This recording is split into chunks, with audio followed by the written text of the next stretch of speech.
Assalamualaikum warahmatullahi wabarakatuh. Oke, kali ini kita akan bahas materi tentang minyak bumi, ya.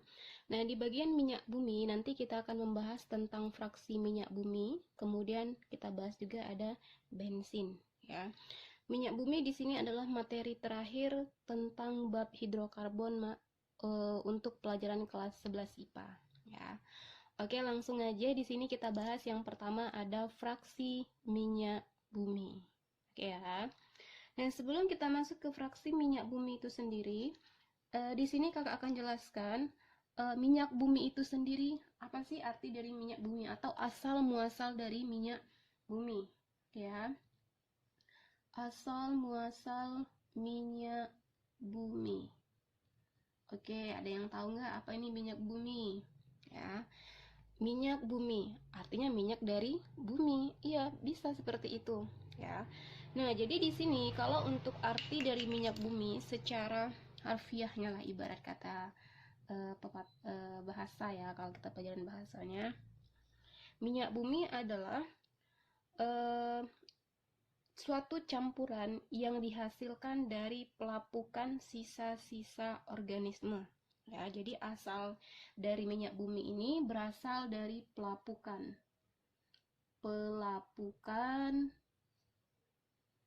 sisa organisme. Nah, itu arti dari minyak bumi. Jadi intinya pelapukan dari sisa-sisa mikroorganisme, ya. Dan merupakan campuran dari senyawa karbon, ya, yang merupakan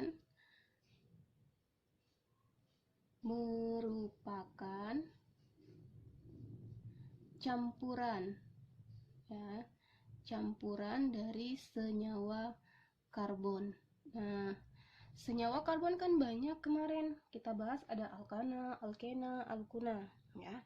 Terutama hidrokarbon alifatik dan aromatik, ya. Jadi terutama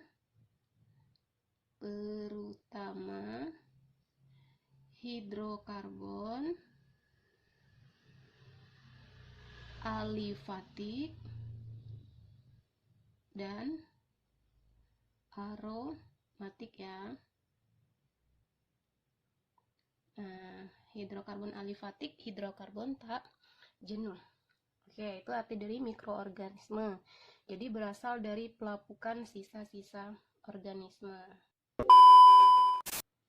Oke, minyak bumi di sini merupakan campuran, ya. Jadi patokannya di sini merupakan campuran.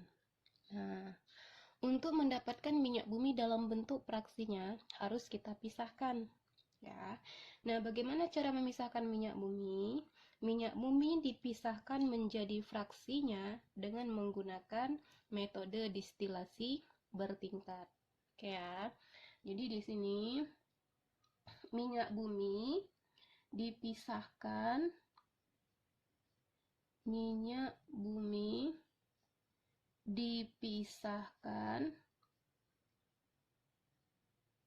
menjadi fraksinya atau kelompok fraksinya, menjadi fraksi dengan metode destilasi bertingkat atau destilasi fraksional. Oke, itu patokannya ya.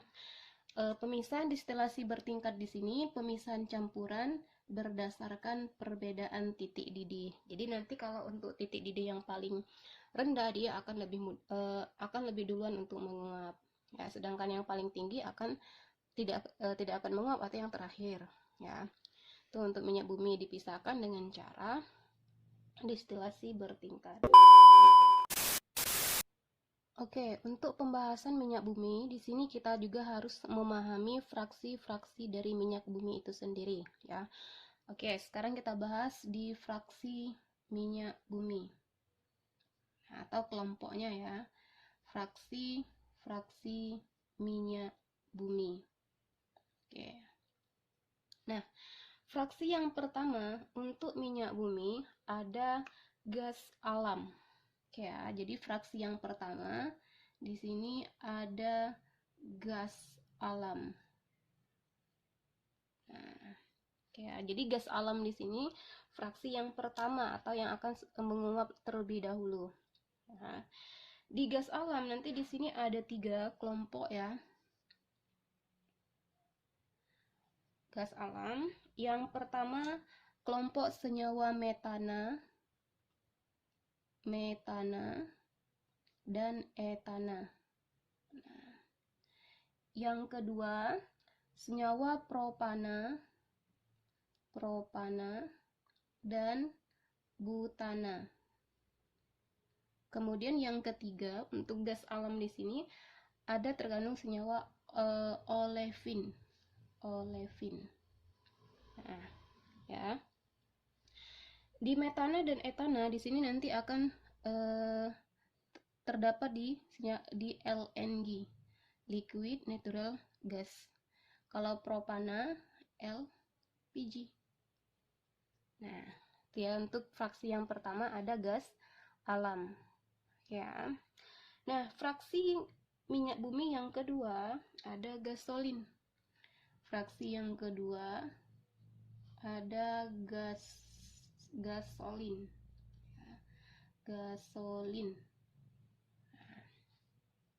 Gasolin nanti di sini ada 3 senyawa juga, petroleum ether, ya, 3 kelompok, petroleum ether,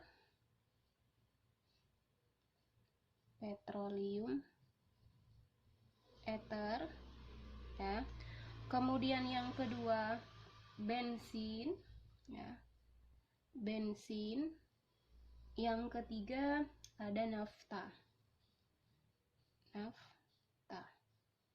Nah, ya, petroleum ether ini sering digunakan sebagai pelarut. Ya. Nah, kalau untuk bensin ini sudah familiar dalam kehidupan kita sehari-hari. Bensin digunakan sebagai bahan bakar kendaraan bermotor. Ya, jadi digunakan sebagai bahan bakar kendaraan ya.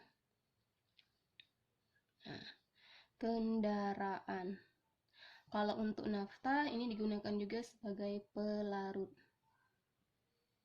Oke, itu fraksi minyak bumi yang kedua ya.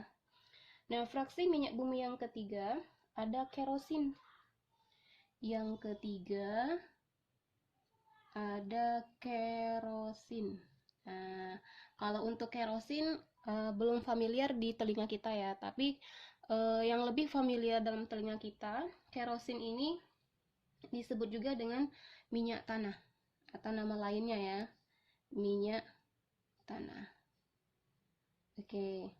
Kalau minyak tanah sekarang udah jarang ya dalam kehidupan kita sehari-hari. Kalau zaman dulu, minyak tanah ini digunakan sebagai bahan bakar. Ya, jadi minyak tanah ini digunakan juga sebagai bahan bakar. Nah, itu yang fraksi yang ketiga ya. Oke, sekarang fraksi yang keempat yang terdapat dalam minyak bumi ada solar. Yang keempat, solar. Oke. Kalau solar ini sering digunakan sebagai bahan bakar diesel. Ya. Jadi digunakan untuk bahan bakar diesel.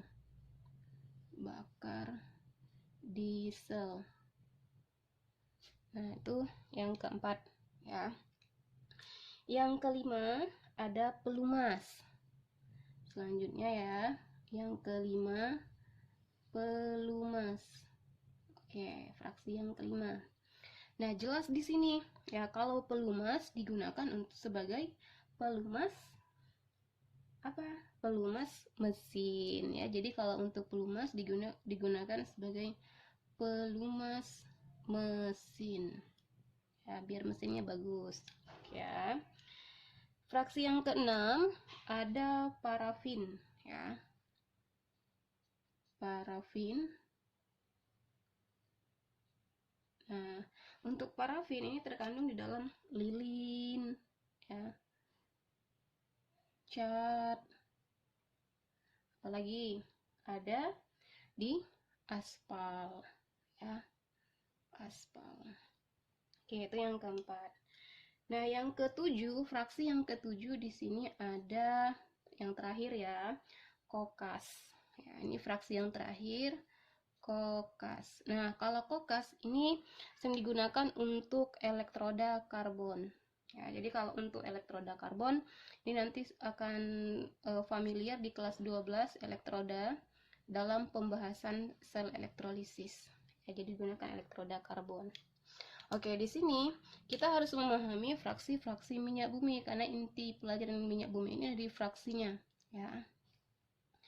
Nah, dari fraksi-fraksi minyak bumi di sini yang akan kita bahas adalah bensin. Ya, kita bahas lebih jelas di bensinnya. Kenapa?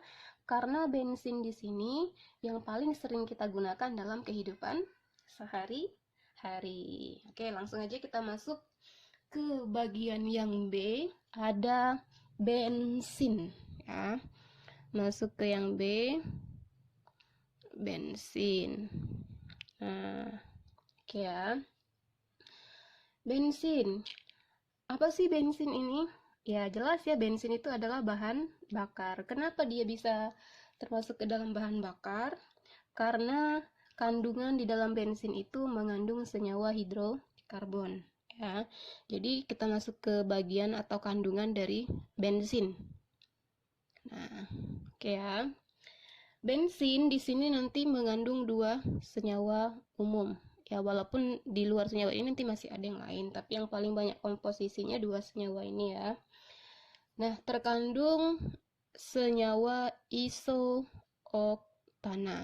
Nah, ini kalau untuk tata nama trivialnya ya, tapi kalau untuk tata nama IUPAC-nya, isooktana di sini adalah 2,4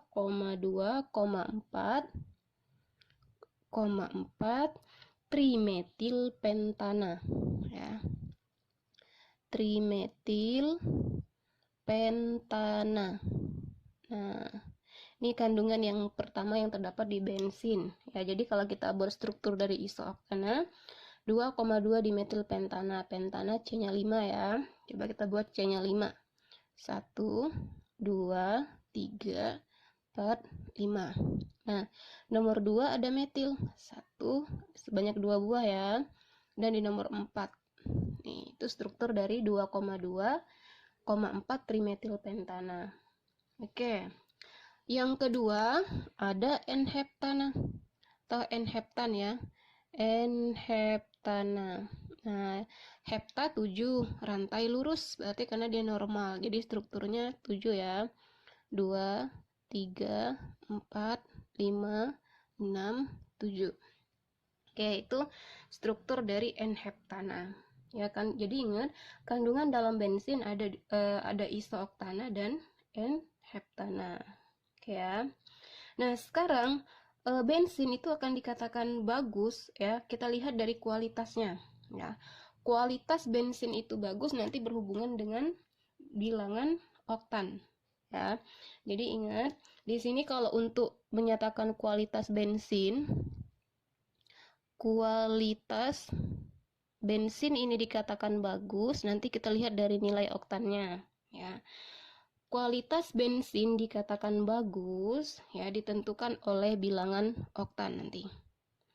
Ditentukan bilangan oktan, ditentukan oleh bilangan oktannya. Nah, ini ya, jadi patokannya. Nah, apa sih bilangan oktan di sini? Bilangan oktan di sini menyatakan ya atau menunjukkan jumlah isooktan di dalam bensin.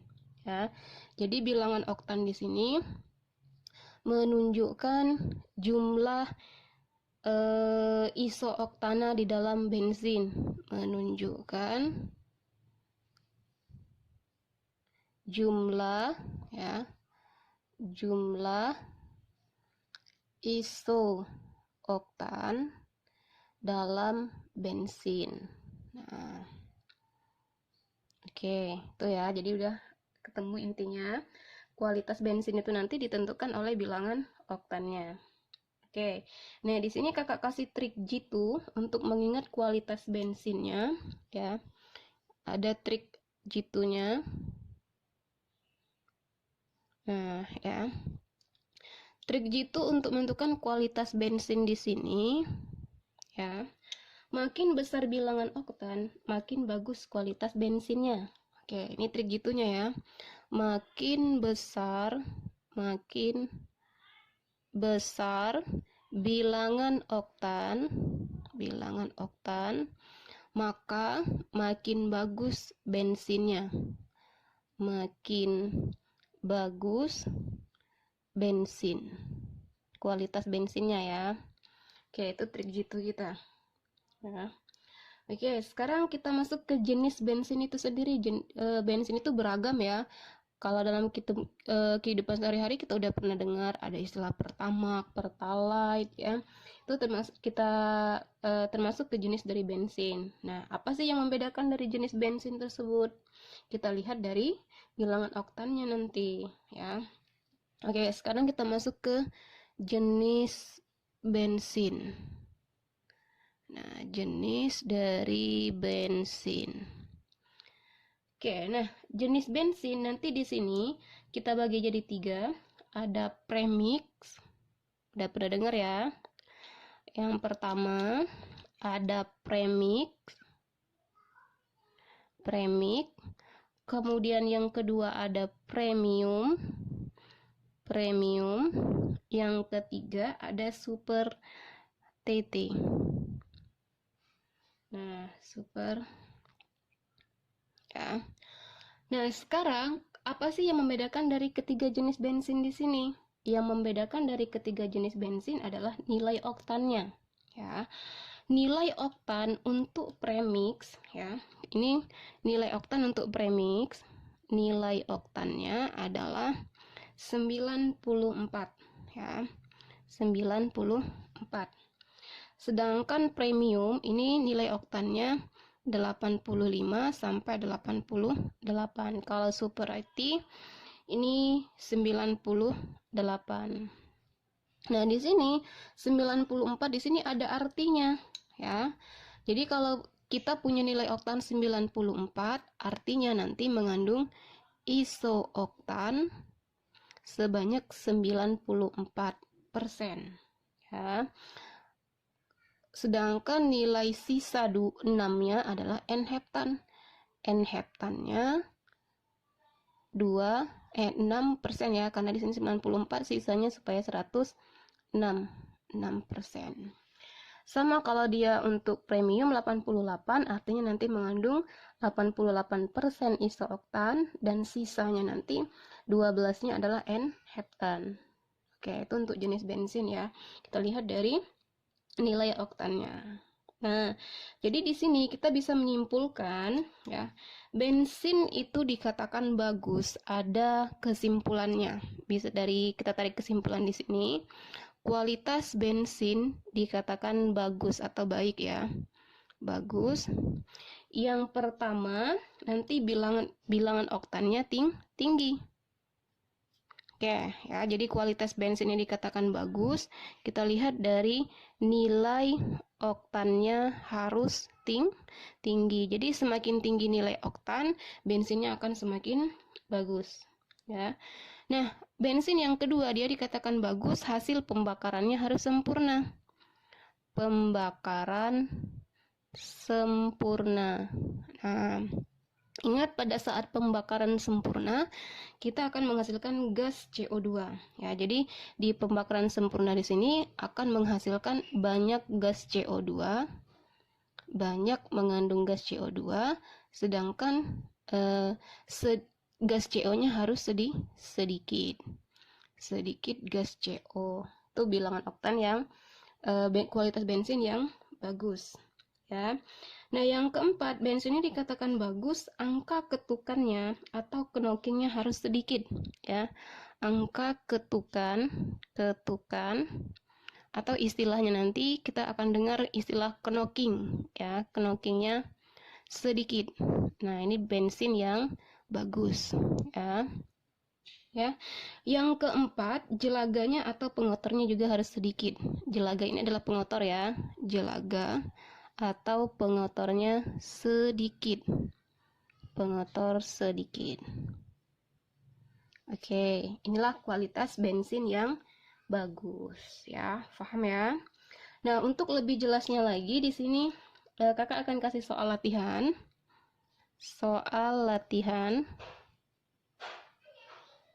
Ya. Tentukan kandungan isooktan dan N-heptan dari campuran yang mengandung bilangan oktan 85%. Nah, yang ditanya tentukan berapa isooktannya, oktan, dan N heptannya berapa. Oke.